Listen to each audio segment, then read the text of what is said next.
वंदे मातरम या वादावरती भाष्य करत असताना खासदार आणि अभिनेत्री कंगना रनौत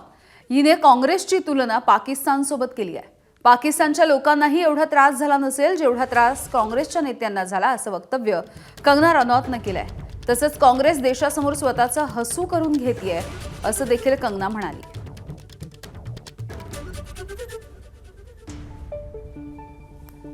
वंदे मातरम जो है वो भारत की चेतना का जो है, मैं कलाकार होने के नाते मैं समझ सकती हूँ कि एक कला का, एक कविता का क्या प्रभाव होता है जैसे मानस पे, लेकिन उसका एक इतना उससे चिढ़ना, इतनी नफरत,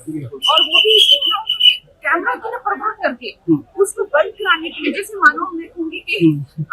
इस तरह से उनमें तड़पन होने लगी कि जैसे कोई, मैं कहूँगी कि पाकिस्तान के लोग इतना नहीं तड़पते हैं जितना कि वो लोग अपने तो देख के अभी तो खैर पूरे हंसी का पात्र पूरे देश में बन गए हैं। लेकिन कांग्रेस जो है, मैं कहीं ना कहीं कहूंगी कि बीजेपी विरोधी बनती बनती